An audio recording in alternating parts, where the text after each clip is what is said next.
ஜனவரி 9ஆம் தேதி 2025 அன்று ஒரு அவசர சிகிச்சையாக மருத்துவமனையில் அனுமதிக்கப்பட்டிருந்த பாடகர் ஜெயச்சந்திரன் அவர்கள் காலமாகியுள்ளார். ஜெயச்சந்திரன் அவர்களை பற்றி தான் இன்றைக்கி நம்ம பார்க்க போகிறோம்.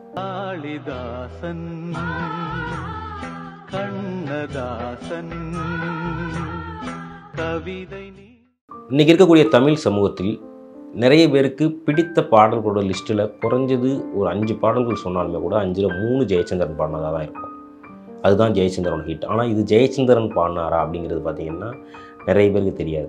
ஏன் தெரியாது அப்படின்னா, குரலை தாண்டி அது யார் பாடினாங்கிறத தாண்டி அந்த பாடல் வசீகரித்து வச்சுருந்த அந்த நயம்ங்கிறது ரொம்ப முக்கியமான ஒரு குரல் வளமாக இருந்துச்சு.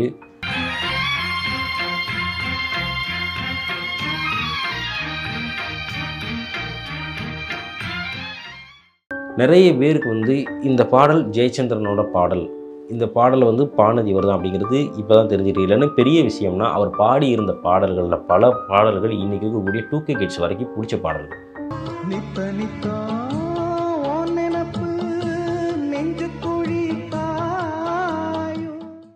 தமிழ் மக்கள் மனசை தன்னுடைய வளமான குரலால் கவர்ந்து இழுத்து அவ்வளோ தூரத்துக்கு அடக்கி வச்சிருந்த ஜெயச்சந்திரன் நம்மை விட்டு காலமாகியுள்ளார். சூரியவம்சம் படத்தில் ஒரு காட்சியில் ஒரு வசனம் ஒன்று வரும். ஒரு குழந்தை அழுதுகிட்டு இருக்கும்போது பின்னாடி தூரத்தில் ஒரு குரல் ஒன்று கேட்கும். அந்த பாடல் குரலை கேட்டோன்னா அந்த அம்மா சொல்லுவாங்க சிரிச்சுட்டு, சின்ராசு பாட ஆரம்பிச்சிட்டாரு, இனிமேல் குழந்தை தூங்கிடும் அப்படின்னு சொல்லுவாங்க. இன்றைக்கி இது ரொம்ப பேருக்கு ட்ரோலாக இருக்கும். சின்ராசு பாட ஆரம்பிச்சிட்டாரு அப்படின்னு காமெடியாக சொல்லலாம். ஆனால் இன்று தூக்கம் இல்லாமல் தவித்து கொண்டிருக்கின்ற பல மனிதர்களின் மனதை இன்று ஆரோக்கியமாக அமைதியாக தூங்க வைத்து கொண்டிருக்கக்கூடிய அந்த சின்ராசின் குரல் ஜெயச்சந்திரனுடையது தான். 1944 கேரளாவில் உள்ள எர்ணாகுளத்தில் ரவிபுரம்ங்கிற ஒரு ஊரில் பிறந்தவர் தான் ஜெயச்சந்திரன்.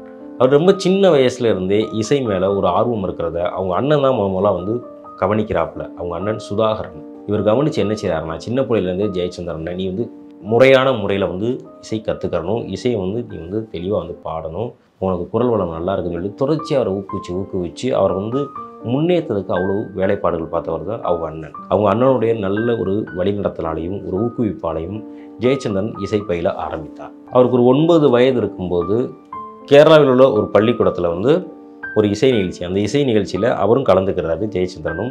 ஜெயச்சந்திரன் கலந்து அந்த போட்டியில் 2வது பரிசு பெறுறார். இதில் என்ன ஒரு முக்கியமான தகவல்னா, அதே போட்டியில் கலந்துக்கிட்ட முதல் பரிசு பெற்றவர் யாருன்னு பார்த்தீங்கன்னா யேசுதாஸ். அப்போது யேசுதாஸுக்கு ஜெயச்சந்திரனோட ஒரு 5 வயது கூட இருக்கக்கூடிய ஒரு 14 வயது பையனாக யேசுதாஸ் இருந்திருக்கார். முதல் பரிசு யேசுதாஸ் வாங்கியிருக்கார் அந்த மேடையில். 2வது பரிசு ஜெயச்சந்திரன் வாங்கியிருக்காப்புல. இதில் இன்னொரு ஸ்பெஷலான விஷயம் என்னென்னா, யேசுதாஸ் அவர்கள் பாட்டு பாடும்போது மிருதங்கம் வாசிக்கிறதுக்கு ஆள் இல்லை. அப்போ அந்த நிகழ்ச்சியில் மிருதங்கம் வாய்ச்சது யாருன்னா ஜெயச்சந்திரன். இப்போ இந்த போட்டியோட முடிவில் முதல் பரிசு யேசுதாஸ் வாங்குறாப்புல, 2ஆம் பரிசு ஜெயச்சந்திரன் வாங்குறாப்புல. அந்த போட்டியில் சிறப்பாக மிருதங்கம் வாய்ச்சதுக்கான முதல் பரிசை ஜெயச்சந்திரன் வாங்குறாப்புல. இப்படி இந்த அளவுக்கு தன்னை ரொம்ப கெட்டிக்காரத்தனமாக இசையிலையும் இசை வாத்தியத்திலையும் ரொம்ப கவனம் செஞ்சுக்கிட்டு இருந்த ஜெயச்சந்திரனை அவருடைய இசை ஆசிரியர் உனக்கு மிருதங்கம் நல்லா வருது, ஆனால் நீ உன்னோட குரல் வளத்தை மேம்படுத்துறது மூலியமாக நீ ஒரு நல்ல இசை பின்னணி பாடகராக மாறு, அதுதான் உனக்கு நல்லா இருக்குன்னு சொல்லிட்டு கூடுதலாக அவரை ஊக்குவிக்கிறாப்புல. அப்போது நம்ம ஜெயச்சந்திரன் என்ன செய்கிறாப்புலன்னா, முறைப்படி இசை பயில ஆரம்பிக்கிறார். முறைப்படி இசை பயின்று என்ன செய்கிறாருன்னா, கிறிஸ்தவ தேவாலயங்களில் பாட ஆரம்பிக்கிறார். பக்தி பாடல்கள், தெரு கச்சேரிகள், இந்த மாதிரி குட்டி குட்டியாக பாடி தன்னோட திறமையை வளர்த்துக்கிற ஆரம்பிக்கிறார்.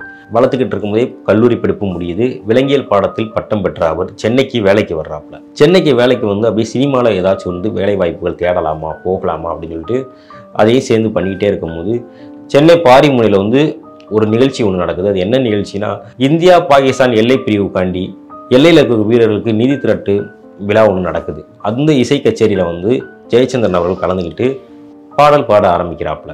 அந்த பாடலை அந்த இசை கூட்டத்தில் கீழே உட்காந்து கேட்டுக்கிட்டு இருந்த ஒருவர் என்ன செய்கிறாருன்னா, இவரோட குரல் நல்லா இருக்குது, இவரையே நம்ம பயன்படுத்தக்கூடாதுன்னு அவர் கூட்டிகிட்டு போய் அன்னைக்கு அவர் இருந்த ஒரு திரைப்படத்தில் அவர் பாட வைக்கிறார். அது 1965ஆம் ஆண்டு மலையாளத்தில் வெளியான குஞ்சனி மறைக்காயர் அப்படிங்கிற திரைப்படத்தில் ஒரு முல்லைப்பூ தானே அப்படின்னு சொல்லிட்டு ஒரு பாடல் பாடினார். இதுதான் அவர் பாடிய முதல் பாடல்.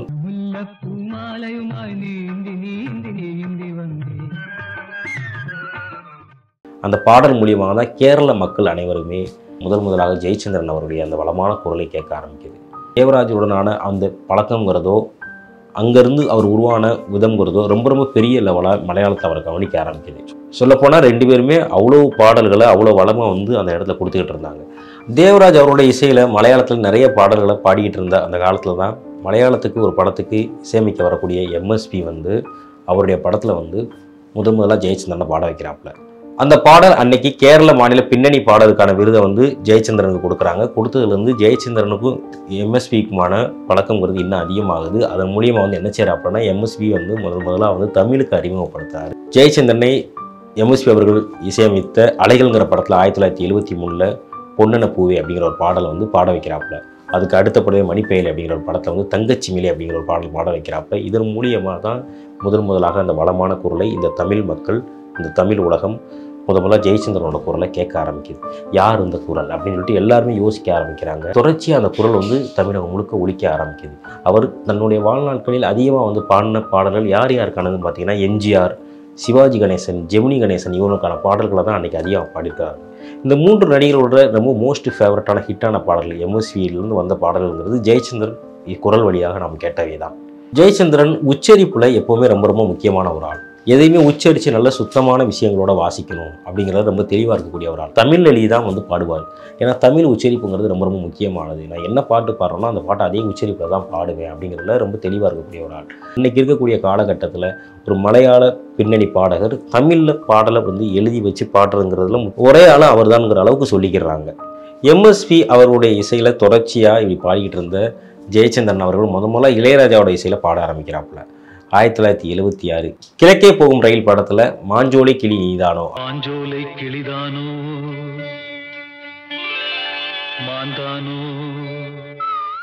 அப்படிங்கிற ஒரு பாடல் தான் முதல்ல இளையராஜாவும் ஜெயச்சந்திரன் அவர்களும் சேர்ந்து பணியாற்றி இசைத்து வெளியிட்ட பாடல்.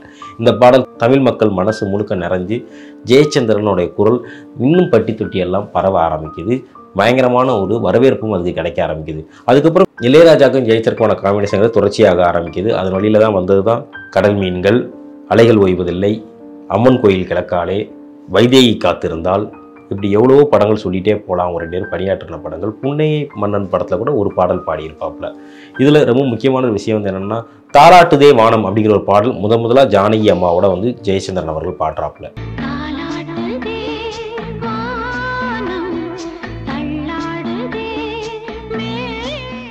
பாடினதுக்கப்புறம் ஜெயச்சந்திரன் ஒரு இன்டர்வியூவில் சொல்கிறாப்புல உலகத்திலேயே ஜானகி அம்மாவுடைய குரல் மாதிரி வேறு யாருக்கும் குரல் இல்லை அப்படின்னு சொன்னவர் தான் ஜெயச்சந்திரன். ஜெயச்சந்திரன்ட்ட ஒரு நல்ல விதமான குணம்ங்கிறது என்னதுன்னா நல்ல ஒரு விஷயத்தை பார்த்துட்டாலும் நல்ல ஒரு குரலை பார்த்துட்டாலும் ரொம்ப இறங்கி வந்து எவ்வளோ தன்னால் முடியுமோ அவ்வளோ தூரத்துக்கு இறங்கி பயங்கரமாக மரியாதையாக பாராட்டக்கூடிய ஒரு நல்ல பண்பு கொண்டவர் தான் ஜெயச்சந்திரன். ஜெயச்சந்திரன் அவர்கள் இந்த மாதிரி நல்ல குணம் கொடுத்த ஒரு ஆளாக இருந்தது எவ்வளோக்கு எவ்வளவோ அதே மாதிரி பார்த்திங்கன்னா ரொம்ப ரொம்ப கடுமையான உழைப்பாளியுமே கூட. அதுக்கு ரொம்ப ரொம்ப முக்கியமான ஒரு உதாரணம் தான் வைதேகி காத்திருந்தால் படத்தில் வந்து அந்த 3 பாடல்கள். அந்த 3 பாடல்கள் என்னென்ன பாடல்னா ராசாத்தி உன்னை காணாத நெஞ்சு, காத்திருந்து காத்திருந்து, இன்றைக்கு ஏனிந்த ஆனந்தமோ அப்படிங்கிற இந்த 3 பாடலையும் ஒரே இரவில் பாடி ரெக்கார்டிங்கை முடிச்சிருப்பார் ஜெயச்சந்திரன் அவர்கள். இந்தளவுக்கு ரொம்ப ஸ்பெஷலாக பயங்கரமாக தமிழ் மக்கள் என்றைக்குமே மறக்க முடியாத அவ்வளோ ஹிட்டான பாடல்கள் கொடுத்த ஜெயச்சந்திரனுடைய அண்ணன் 1985 மரணம் அடைகிறார். மரணம் அடைஞ்ச உடனே சோர்வடைய ஆரம்பிக்கிறார் ஜெயச்சந்திரன் அவர்கள். இதனால் வந்து அவருக்கு அவங்க அண்ணன் தான் சின்ன வயசுலேருந்தே வளர்த்து காப்பாற்றி தன்னோட இசைங்கிற ஒரு ஞானத்தை தன்னோட குரல் வளத்தை எல்லாருக்கும் தெரிய வைக்கிற ஊக்குவிச்ச அண்ணன் வந்து இல்லை அப்படிங்கிறப்ப ரொம்ப மனமுடைஞ்சு போகிறார் ஜெயச்சந்திரன். ஜெயச்சந்திரனுக்கு இருந்த ஒரே ஒரு ஆறுதல்ங்கிறது இசை மட்டும்தான். இதில் ஒரு பெரிய ஸ்பெஷல் வந்து என்னென்னா ஜெயச்சந்திரன் அவர்கள் அண்ணன் இறந்ததுக்கப்புறம் அவர் தன்னுடைய ரொம்ப இன்னொரு அன்னையிலேருந்து யாரும் வந்து பார்க்க ஆரம்பிக்கிறாருன்னா யேசுதாஸ் அவர்களை. கிட்டத்தட்ட தன்னோட உடன் பிறந்த அண்ணனாவே யேசுதாஸ் மாற ஆரம்பிக்கிறார். 2 பேருக்குமே ஆன உறவுங்கிறது அப்படி தான் இருந்திருக்கு கடைசி வரைக்கும். ஜெயச்சந்திரன் அவர்கள் எம்எஸ்வியோடைய இசையில் பாடியிருக்காரு, இளையராஜாவோட இசையில் பாடியிருக்காருங்கிறது நம்ம எல்லாருக்குமே தெரிஞ்ச ஒரு விஷயம். ஆனால் இன்னொரு புதுமையான ஒரு விஷயம் வந்து என்னென்னா ஏஆர் ரஹ்மானோட அப்பா வந்து கேரளாவில் போட்ட ஒரே படத்துக்கு அவர் ஒரு பாடல் பாடியிருக்கார். அப்போ ஏஆர் ரஹ்மானோட வயதுங்கிறது 9. சேகர் அவருடைய இசையில் வந்து ஒரு பாட்டு பாடி இருக்கிறார் ஜெயச்சந்திரன். இது போக எஸ்.ஏ. ராஜ்குமாரோட பாடல்களில் ரொம்ப சூப்பர் ஹிட் பாடல்களை கொடுத்துருக்காரு ஜெயச்சந்திரன். பாடல்கள் வந்து ரோசாப்பூ சின்ன ரோசாப்பூ, இது காதலின் சங்கீதம், புது தென்றலை பாடிவா, சொல்லாமலே யார் பார்த்தது, இந்த மாதிரியான நிறைய பாடல்களை எஸ்.ஏ.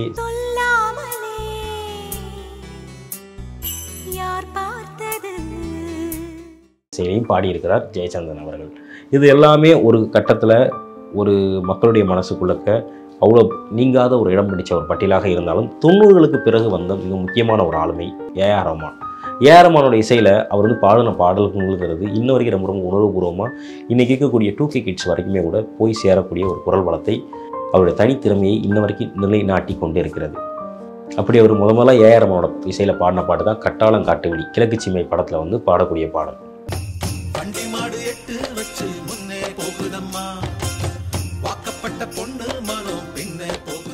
வண்டிக்கார சின்ராசு, என்மேல் விழுந்த மலைத்துளியே அப்படிங்கிற ஒரு பாடல், ஒரு தெய்வம் தந்த பூவே அப்படிங்கிற ஒரு பாடல், இந்த பாடல்கள் எல்லாமே பாடினார். ஜெயச்சந்திரன் போட்ட உழைப்பும் பாடல்கள் மீது இருந்த இசையின் மீது இருந்த காதலும் அவரை எவ்வளோ தூரத்துக்கு உச்சத்துக்கு கொண்டு போக முடியுமோ அவ்வளோ தூரத்துக்கு உச்சத்துக்கு கொண்டு போயிடுச்சு. மக்கள் மனசில் பட்டி தொட்டி எல்லாமே அந்த பாடல்கள் எல்லாமே ஒழிக்க ஆரம்பிச்சிச்சு. ஜெயச்சந்திரன் அவர்கள் தொடர்ச்சியாக தன்னை இசைக்காகவும் பாடல்களுக்காகவும் ஒப்பு கொடுத்த ஒரு மனுஷனாக தான் தன்னோட வாழ்நாள் முழுக்கவே வாழ்ந்துக்கிட்டே இருந்திருக்காரு. அதிலே முக்கியமாக தமிழ் இசை மேலே ரொம்ப ரொம்ப அளவு குறைந்த ஒரு காதல் ஒன்று இருந்திருக்குது. ரொம்ப முக்கியமாக அவர் ஒரு ஷார்ட் டெம்பர், டக்குன்னு ஒரு மேடையில் ஒரு சின்ன பிரச்சனை, சின்ன விஷயம் ஏதாச்சும் நடந்துட்டா கூட உடனே கோபமாயிடுவார். அதுவும் முக்கியமாக எதுக்காண்டினா பாடல்கள் உச்சரிப்பு தப்பாக இருந்துச்சுன்னா உடனே கோவப்பட்டுருவார். அப்படி நிறைய சம்பவங்கள் நிறைய இடங்களில் நடந்திருக்கு. அதில் ரொம்ப முக்கியமான ஒன்று எதுனா, கேரள கல்லூரியில் வந்து ஒரு இசை நிகழ்ச்சியில் வந்து அவரை நடுவராக கூப்பிட்டு பாட சொல்லியிருக்காங்க. பாட சொன்ன இடத்துல வந்து ஒய்தீஸ் கொலவரி பாடல் வந்து தங்கிலீஷில் பாட ஆரம்பிச்சிருக்கு. அதுக்கு அந்த மேடையை விட்டு என்னை இந்த மாதிரி பாடலில் வந்து என்னை கூப்பிடாதீங்க, இந்த மாதிரி ரீமேக்ஸ் பாடல்கள் எனக்கு தேவையில்லை அப்படின்னு சொல்லிட்டு ரொம்ப கடுமையாகவும் ரொம்ப கடைசி வரைக்கும் இருந்த ஒரு ஆள் தான் ஜெயச்சந்திரன். அதனாலேயே ரீமேக்ஸ் பாடல்களை ரொம்ப ரொம்ப அவாய்ட் பண்ணார். அது மேலே மிகப்பெரிய ஒரு எதிர்ப்பை கொடுத்துக்கிட்டே இருந்தார் தொடர்ச்சியாக. இதனாலேயே அவருக்கு வந்து நிறைய நேரங்களில் வாய்ப்புகள்ங்கிறது மறுக்கப்பட்டுச்சு. கடைசி 10 வருடங்கள் எந்த ஒரு திரைத்துறையிலையுமே அதிகமாக பாடல் எதுவுமே பாடாமல் இருந்தவர் தான் ஜெயச்சந்திரன். நிறைய பேர் வந்து சார் கொஞ்சம் இலகுவாய்க்கிறலாம், வந்து பாடுங்கன்னு கூப்பிட்டுமே கூட எனக்கு தேவையே இல்லை, என்னால் பாட முடியாது, ரீமேக்ஸ் பாடல் எனக்கு தேவையில்லை, மெலடி இந்த மாதிரியான நல்ல பாடல்கள் சொல்லுங்கள் நான் பாடுறேன், ரீமேக்ஸ் பாடல் கலாச்சாரத்தை நான் ரொம்ப எதுக்குறேன் அப்படின்றதுல ரொம்ப ரொம்ப கடைசி வரைக்கும் தீர்க்கமாக நின்றவர். இதனால் பாடல் வாய்ப்புகள் பட வாய்ப்புகள் எல்லாமே குறைஞ்சுமே கூட, இல்லை நான் போய் பக்தி பாடல்கள் பாடுறேன், நான் போய் கச்சேரியில் போய் இசை போய் பண்ணிக்கிறேன், எனக்கு அது போதும், எனக்கு இப்படி ஒன்றில் வந்து நான் செய்யணுங்கிறதுல எனக்கு தேவையில்லை அப்படிங்கிறத ரொம்ப ரொம்ப கண்டிப்பாக இருந்தவர்.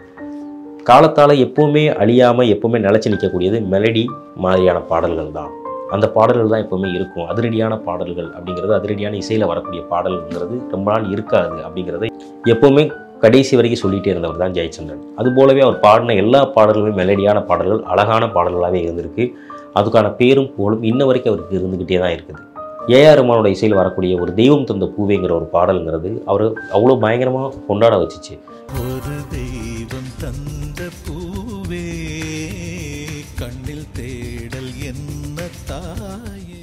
இன்னைக்கு கூட ஈழ பிரச்சனையை பற்றி தெரியாத யார் அந்த பாடலை கேட்டாலுமே அதோடைய உணர்வுங்கிறது அந்த வயசுல இருந்தே அப்படியே பதிய ஆரம்பிச்சிச்சு. அவ்வளோ பெரிய குரலுக்கு ரொம்ப சொந்தக்காரர் தான் ஜெயச்சந்திரன். கடந்த 40 வருடங்களுக்கு மேலே வந்து பின்னணி பாடகராக இருந்து கிட்டத்தட்ட 16,000க்கும் மேற்பட்ட பாடல்களை பாடின ஜெயச்சந்திரன் அவர்கள் பல விருதுகளை வாங்கியிருக்கிறார். டாக்டர் விருது வந்து 4 முறை மாநில தேசிய அவார்டுகள் வாங்கியிருக்கார். தமிழகத்தினுடைய கலைமாமணி விருது வாங்கியிருக்கிறார். தன்னுடைய சிறப்பான இந்த பாடலால் எல்லாரையும் மகிழ்வித்த அந்த ஜெயச்சந்திரன் அவர்கள் ஜனவரி மாதம் 9ஆம் தேதி 2025 மரணம் அடைஞ்சு விட்டார். ஜெயச்சந்திரன் அவர்கள் இந்த தமிழ் கொடைக்கும் இந்த தமிழ் மக்களோட மனதிலும் என்றைக்குமே தேயாத ஒரு ஆளாக தான் இருப்பார். அதுக்கான எந்த ஒரு மாற்று கருத்துமே இல்லை. அவர் பாடி வச்சிருக்க பாடல்கள் இன்னும் பல 100 வருடங்கள் ஆனாலும் இங்கே ஒழிச்சுக்கிட்டே தான் இருக்கும். ஜெயச்சந்திரன் எப்போதுமே நமக்குள் தேயாத ஒரு சந்திரனாகவே உதிப்பார்.